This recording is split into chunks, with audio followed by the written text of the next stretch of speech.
আপনি কি প্লট কিনতে চান? আপনি জানেন কি আপনি যে প্লটটি কিনতে চাচ্ছেন সেটি নিষ্কণ্টক কিনা? আর জানতে হলে আপনাকে কিছু ডকুমেন্টস যাচাই বাছাই করতে হবে। কারণ আপনার মূল্যবান টাকা দিয়ে যে সম্পদ আপনি ক্রয় করবেন সেই সম্পদের যদি নিষ্কণ্টক না হয় তবে আপনাকে অনেক বেশি ঝামেলা পোহাতে হবে। Dear viewers, welcome back to my YouTube channel Firoza law house. Firoza law house channel থেকে আপনাদেরকে স্বাগত জানাচ্ছি, শুভেচ্ছা জানাচ্ছি।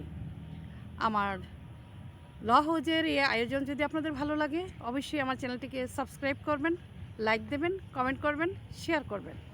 আজকে আপনাদের জন্য নিয়ে এসেছি একটি প্লট ক্রয় করতে হলে একজন ক্রেতার করণীয় কী সে বিষয়ে বিস্তারিত আলোচনায় যাচ্ছি। আপনাদেরকে অনেক অনেক অভিনন্দন আমার আলোচনা শোনার জন্য। একজন ক্রেতা যখন কোনো প্লট ক্রয় করবেন অবশ্যই তাকে তিনটি জিনিস দেখতে হবে। প্রথমতই দেখতে হবে জমির দলিল, দ্বিতীয়ত দখল, তৃতীয়ত হলো খতিয়ান। আপনাকে দেখতে হবে যে জমির মালিক জমির দখলে আছে কিনা, অর্থাৎ শান্তিপূর্ণ দখলে। যদি শান্তিপূর্ণ দখলে থাকে তখন আপনি দেখবেন জমির দলিল। জমির দলিল জমির মালিকের নামে কিনা এবং সেই মালিক এই জমি কোন সূত্রে পেয়েছে এবং জমির দলিলের সাথে এনআইডির নামের সামঞ্জস্যতা আছে কিনা এবং জমির মালিক তার নিয়মিত খাজনা পরিশোধ করেছে কিনা, সেই খাজনার রসিদ তার কাছে আছে কিনা, এগুলো আপনাকে যাচাই করতে হবে। তারপর আপনাকে দেখতে হবে খতিয়ান। খতিয়ানে দাগ নাম্বার সব ঠিক আছে কিনা।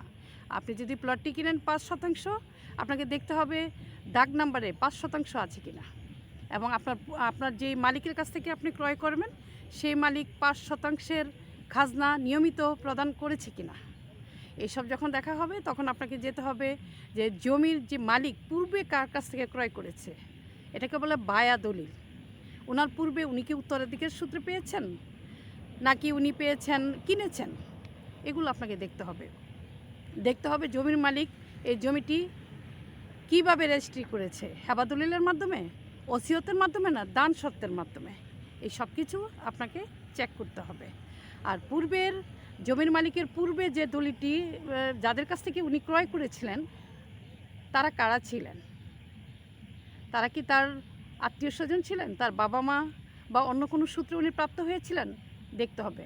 1908 সালের রেজিস্ট্রেশন আইন অনুযায়ী রেজিস্ট্রেশন হয়েছে কিনা তাও দেখতে হবে। অর্থাৎ আপনাকে 12 বছরের তল্লাশি দিতে হবে। আর তল্লাশি দিতে হলে আপনাকে যেতে হবে সাব রেজিস্ট্রার অফিসে, যেতে হবে ইউনিয়ন পরিষদের ভূমি অফিসে, যেতে হবে উপজেলা ভূমি অফিসে। এই সমস্ত অফিসে গিয়ে আপনি আপনার খতিয়ানের কপিটা দিলে আপনাকে সমস্ত সূচি থেকে বের করে আপনাকে সমস্ত কিছু দেখিয়ে দেবে। আপনাকে দেখতে হবে জমির এসআর, সিএস, পর্চা এবং নকশা এবং জমি একই কিনা, নকশায় যে জমির উল্লেখ আছে সেই জমি কিনা, এটা আপনাকে দেখতে হবে। আপনাকে দেখতে হবে এই জমি কোনো নাবালকের সম্পদ কি ছিল কিনা। আর নাবালকের যদি সম্পদ হয় তবে বৈধ উত্তরাধিকারী আদালত থেকে প্রাপ্ত উত্তরাধিকারী না, কখনো নাবালকের সম্পত্তি ক্রয় করবেন না। আপনাকে দেখতে হবে আপনি যে প্লটটি ক্রয় করবেন আপনাকে দেখতে হবে যে আপনার প্লটটি কোনো অধিগ্রহণের পড়বে কিনা।